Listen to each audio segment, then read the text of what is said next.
तो कैसे हैं आप सभी?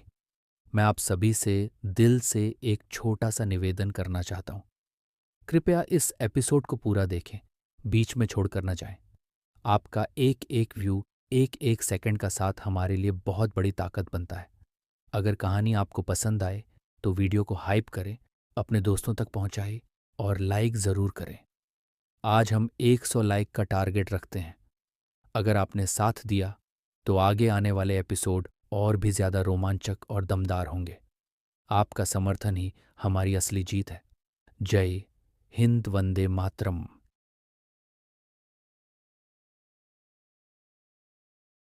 आप सुन रहे हैं महायोद्धा शिवा। ये इस कहानी का अगला अध्याय है। तो जैसा कि आपने पिछली बार सुना था, शिवा कोमा से बाहर आ चुका था और उसे जागता देखकर पूरे घर में खुशी और राहत का माहौल था। 10 वर्षों की लंबी प्रतीक्षा आखिरकार समाप्त हो चुकी थी। हर चेहरे पर सुकून था, हर आंख में उम्मीद की चमक। अब आगे। कुछ देर बाद शिवा कमरे में चारों ओर नजर दौड़ाता है, मानो किसी को ढूंढ रहा हो।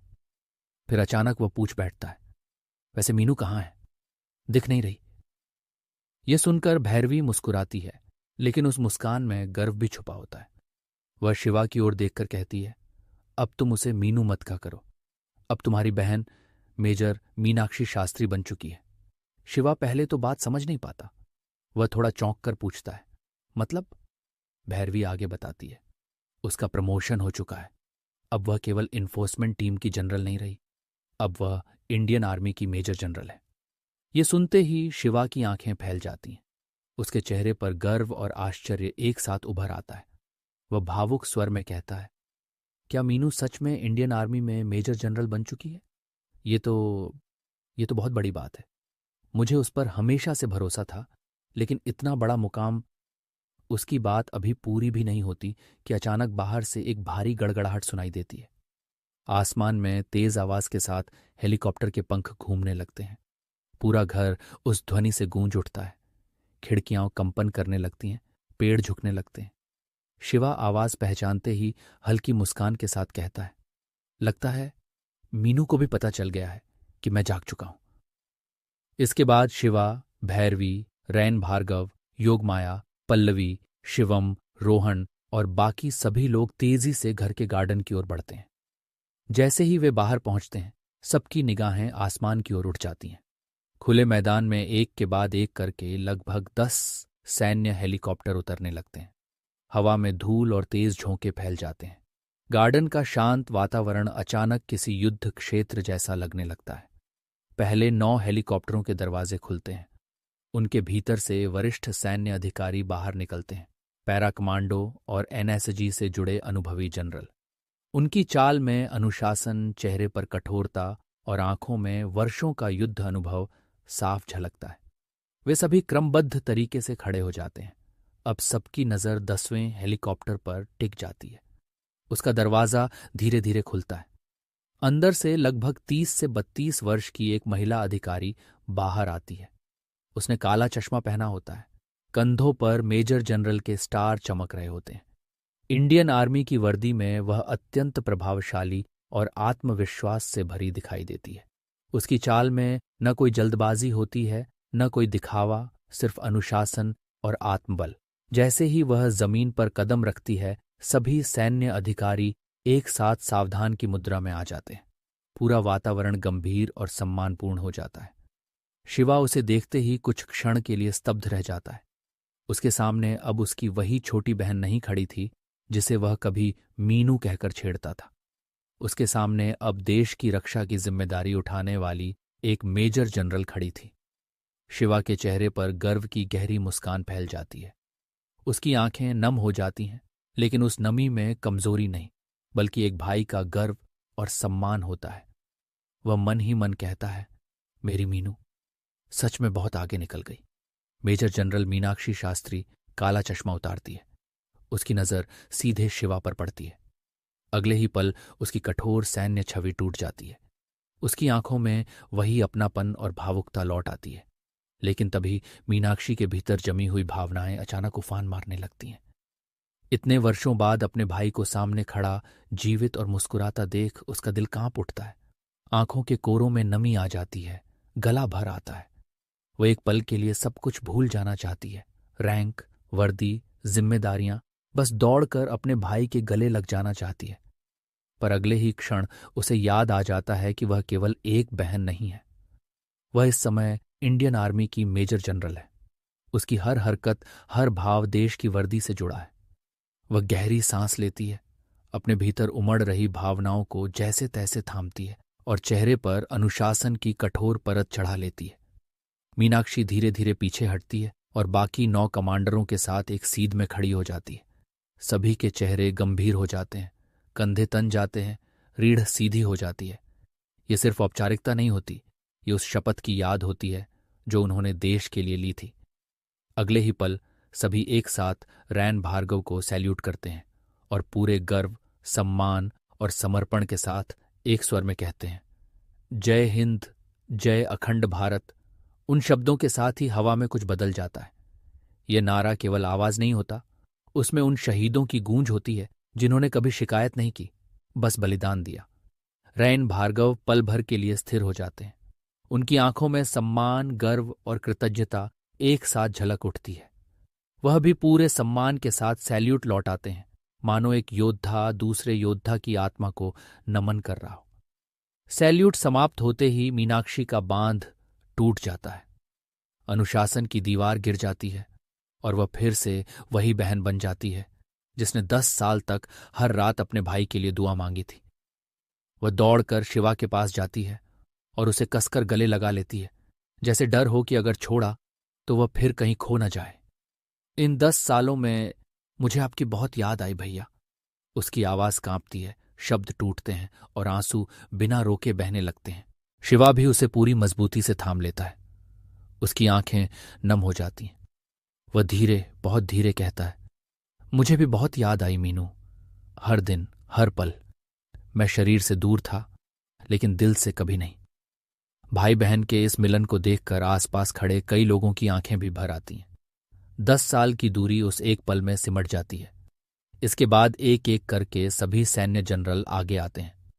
राजपूत रेजिमेंट के जनरल भानु प्रताप सिंह शिवा के सामने रुकते हैं। उनके चेहरे पर कठोरता के साथ गहरा सम्मान होता है। हमने आपके बारे में मेजर जनरल मीनाक्षी से बहुत कुछ सुना है। आप जैसे महायोद्धा से मिलना हमारे लिए सौभाग्य की बात है, वे कहते हैं। शिवा विनम्रता से सिर झुकाता है। उसके स्वर में दिखावा नहीं, सच्चाई होती है। मैं तो अभी नया हूं जनरल साहब, लेकिन आप और आपके पूर्वजों ने सदियों तक इस भारत भूमि की रक्षा की है। आज भी आप लोग सरहद पर जान हथेली पर रखकर खड़े रहते हैं। असली महायोद्धा तो आप सब हैं। शिवा की बातों में दिल की गहराई होती है। जनरल के चेहरे पर गर्व की झलक आ जाती है। कुछ देर तक शिवा सबसे हालचाल पूछता है, देश और जिम्मेदारियों पर बात करता है। फिर मीनाक्षी को छोड़कर बाकी सभी 9 जनरल सम्मानपूर्वक विदा लेते हैं और हेलीकॉप्टरों में बैठकर आसमान में विलीन हो जाते हैं। हेलीकॉप्टरों की आवाज दूर होते ही वातावरण में एक अजीब सी शांति छा जाती है। शिवा चारों ओर देखता है और अचानक पूछता है, वैसे गेंडा स्वामी, यदु और मनसा कहाँ हैं? आचार्य योगमाया शांत करुण स्वर में उत्तर देती है, गेंडा स्वामी अपने परिवार के साथ विदेश यात्रा पर है।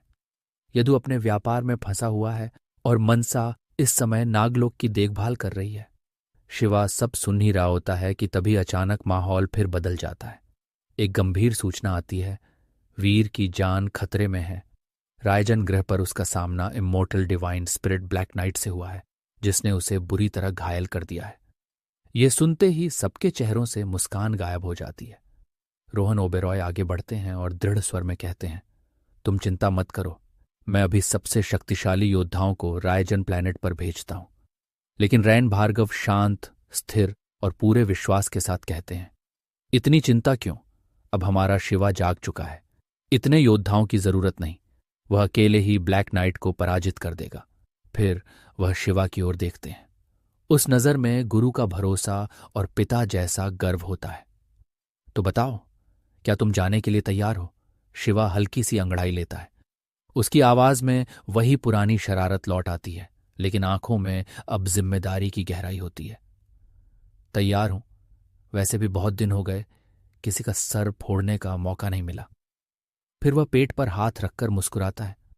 बस 1 मिनट दो, पहले नहाकर फ्रेश हो आता हूं, पेट कुछ ज्यादा ही भारी लग रहा है। भैरवी, मेरी चाय बनाकर रखो। हल्की हंसी माहौल को थोड़ा हल्का कर देती है।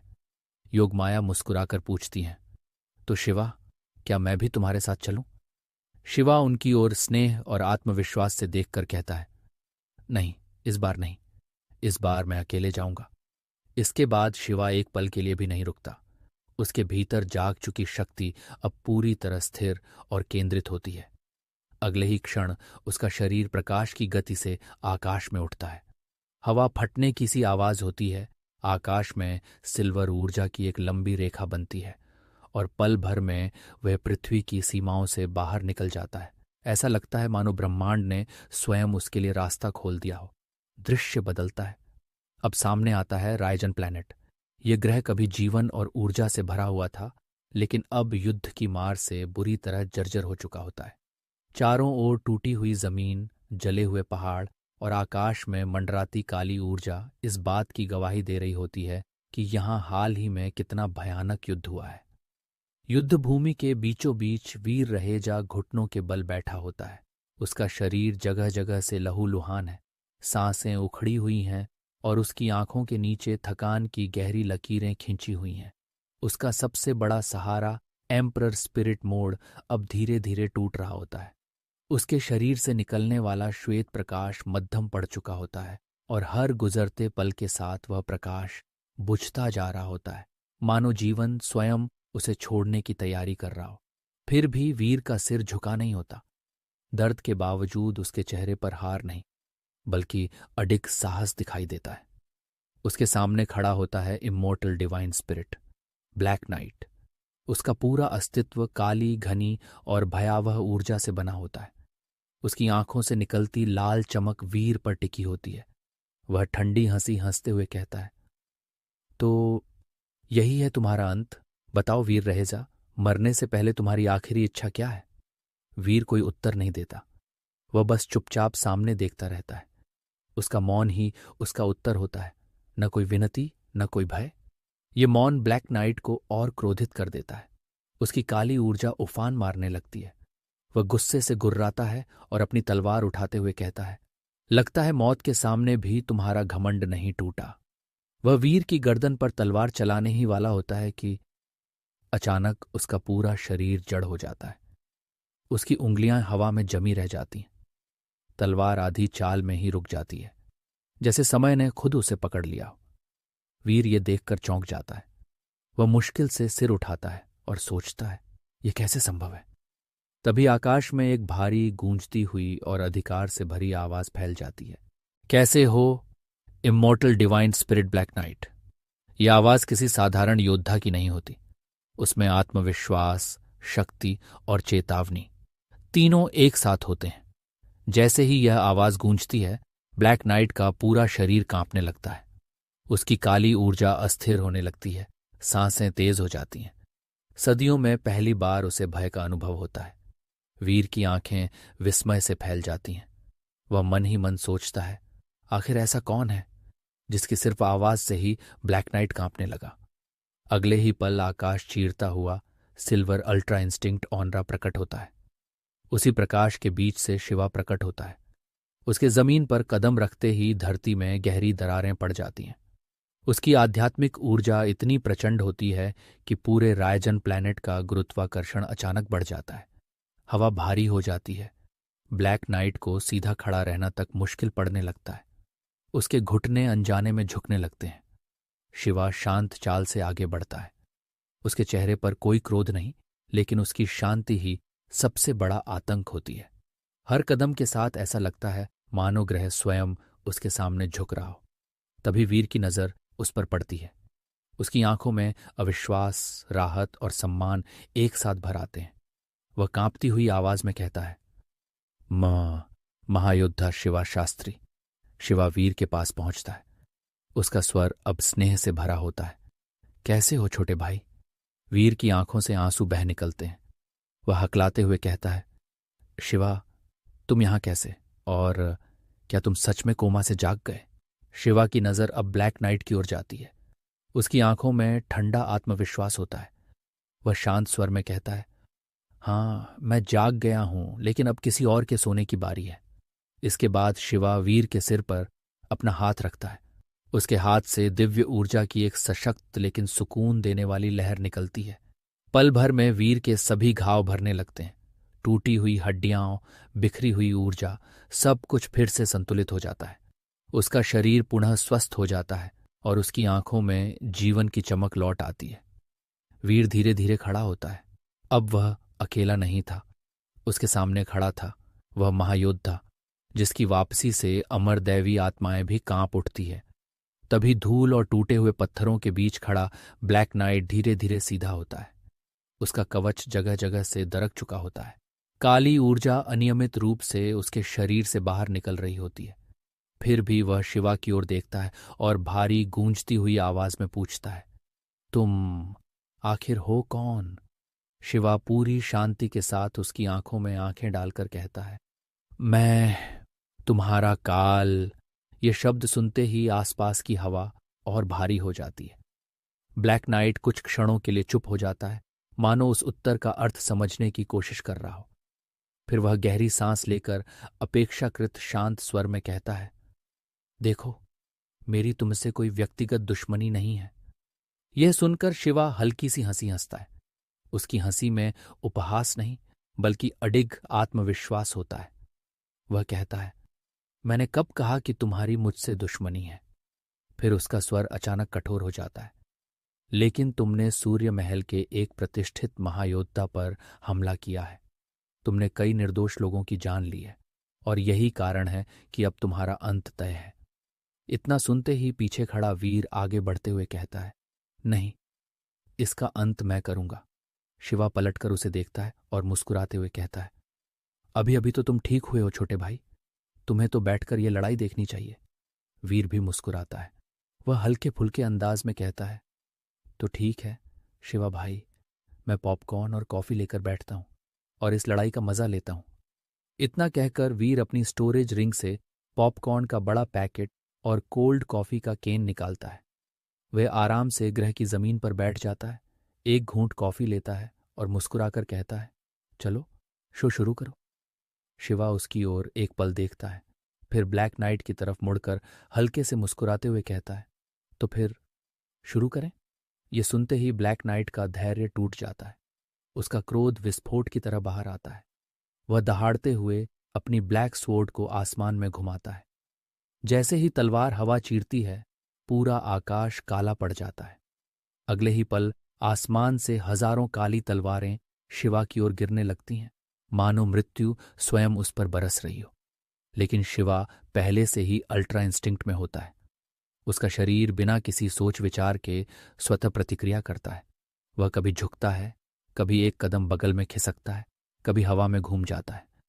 उसकी हर हरकत इतनी सहज होती है कि ऐसा लगता है जैसे वह तलवारों के बीच नृत्य कर रहा हो। एक भी तलवार उसे छू तक नहीं पाती। ये दृश्य देखकर ब्लैक नाइट की आंखों में पहली बार अविश्वास झलकता है। तभी अचानक शिवा हवा में ही गायब हो जाता है। अगले ही पल वह सीधे ब्लैक नाइट के सामने प्रकट होता है और बिना किसी चेतावनी के उसे एक प्रचंड घूंसा मारता है। उस घूंसे में केवल शक्ति नहीं, बल्कि ब्रह्मांडीय ऊर्जा भरी होती है। ब्लैक नाइट बिजली की गति से उड़ता हुआ दूर जा गिरता है और एक विशाल उल्कापिंड से टकराता है। टकराते ही वह उल्कापिंड कई हिस्सों में टूट जाता है। चारों ओर विस्फोट होता है, पत्थर और ऊर्जा बिखर जाती है। ब्लैक नाइट जमीन पर गिरता है, बुरी तरह घायल।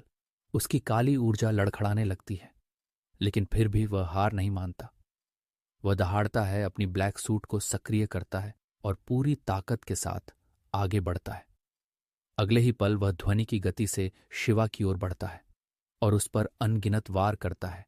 तलवार, घूंसे, ऊर्जा तरंगे, सब कुछ एक साथ। लेकिन शिवा अब भी शांत रहता है। अल्ट्रा इंस्टिंक्ट में होने के कारण उसका शरीर हर वार से स्वतः बच जाता है। वह स्थिर खड़ा रहता है, मानो सामने खड़ा ब्लैक नाइट उसके लिए कोई चुनौती ही न हो। तभी वीर जमीन पर बैठा बैठा ठहाका लगाकर हंस पड़ता है। उसके चेहरे पर अब दर्द नहीं, बल्कि आत्मविश्वास और व्यंग्य होता है। वह ब्लैक नाइट की ओर देखकर कहता है, क्या हुआ ब्लैक नाइट? अब तुम्हारी वो सारी ताकत कहाँ गई? मेरे सामने तो अभी कुछ देर पहले बड़े शेर बन रहे थे। वीर के ये शब्द ब्लैक नाइट के भीतर बचे खुचे धैर्य को भी चूर चूर कर देते हैं। उसकी आंखों में जल रही लाल रोशनी और भड़क उठती है। उसकी काली ऊर्जा अनियंत्रित होने लगती है। वह क्रोध से दहाड़ता है, मानो अपनी बेइज्जती सह नहीं पा रहा हो। अगले ही पल वह पूरी शक्ति के साथ अपनी ब्लैक नाइट स्वॉर्ड उठाता है और शिवा के सिर पर सीधा वार करने के लिए झपट पड़ता है।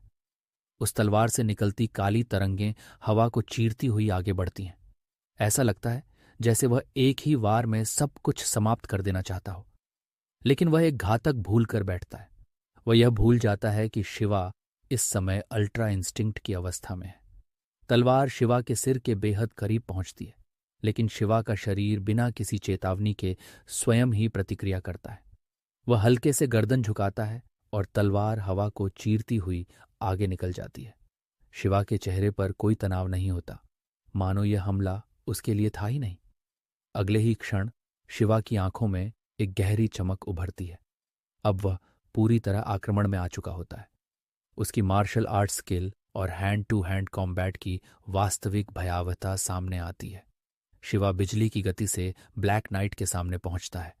एक घूंसा सीधे पसलियों पर, दूसरा पेट में इतना जोरदार कि हवा तक बाहर निकल जाए। फिर लगातार लातों और घूंसों की बारिश शुरू हो जाती है। हर वार के साथ हवा फटने जैसी आवाज आती है। जमीन कांप उठती है। ब्लैक नाइट बचाव करना चाहता है, लेकिन उसके हाथ पांव प्रतिक्रिया ही नहीं कर पाते। शिवा की गति इतनी तेज होती है कि ब्लैक नाइट को समझ ही नहीं आता कि हमला कहां से आ रहा है। यह पिटाई कुछ सेकंड की नहीं होती, न मिनटों की। लगातार 1 घंटे तक शिवा उसे बेरहमी से पीटता रहता है। धीरे धीरे ब्लैक नाइट का शरीर जवाब देने लगता है। उसकी लगभग सारी हड्डियां टूट चुकी होती हैं। उसका कवच चकनाचूर हो जाता है। उसके हाथ और पांव सुन्न पड़ जाते। वह खड़ा रहना तो दूर, अब घुटनों के बल भी टिक नहीं पाता। जहां कुछ समय पहले वीर घुटनों के बल बैठा हुआ मौत का इंतजार कर रहा था, वहीं अब वही स्थान ब्लैक नाइट की दुर्दशा का गवाह बन चुका होता है। ब्लैक नाइट जमीन पर गिरा हुआ होता है, लाचार, बेबस और टूटा हुआ।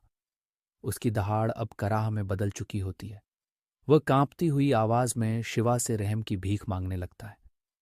एक इमोर्टल डिवाइन स्पिरिट की ऐसी हालत देखकर वीर भी कुछ पल के लिए स्तब्ध रह जाता है। उसे विश्वास नहीं होता कि जो सत्ता अभी कुछ देर पहले अजेय लग रही थी, वह अब इस हाल में पड़ी है। वीर के भीतर एक क्षण के लिए दया जागती है, लेकिन फिर उसे अपनी पीड़ा, अपने घाव और मौत के बेहद पास पहुंच जाना याद आ जाता है। उसका चेहरा कठोर हो जाता है। वह शिवा की ओर देखकर कहता है, शिवा भाई, इसे मार डालो। शिवा नीचे पड़े ब्लैक नाइट को देखता है।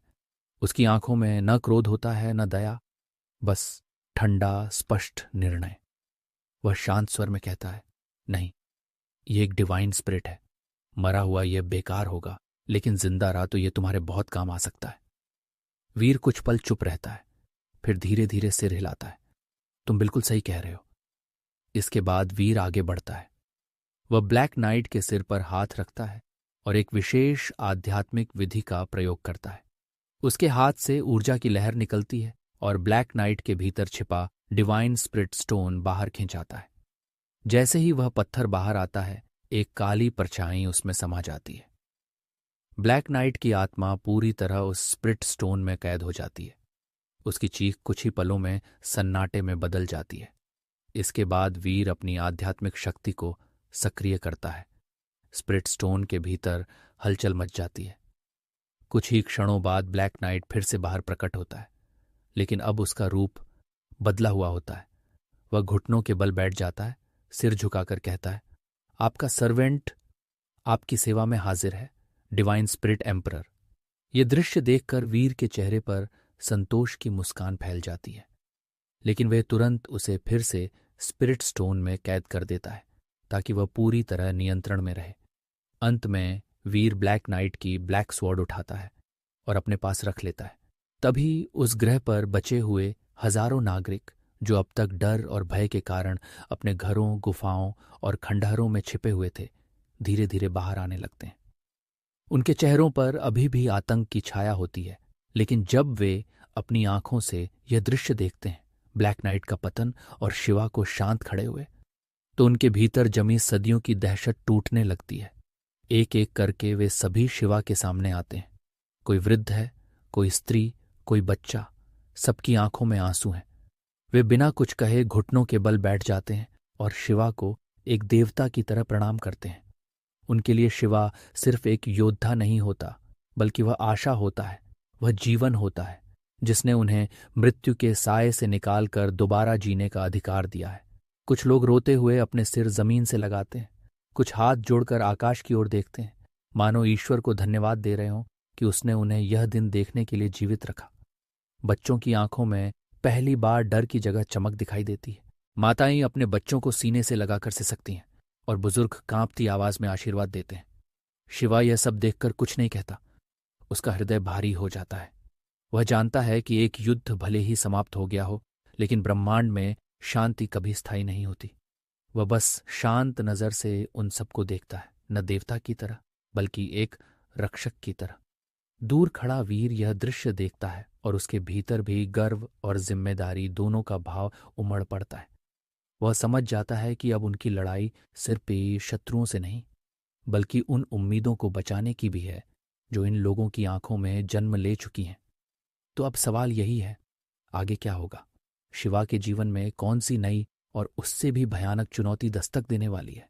क्या यह शांति सिर्फ एक क्षणिक विराम है या किसी और बड़े तूफान से पहले की खामोशी?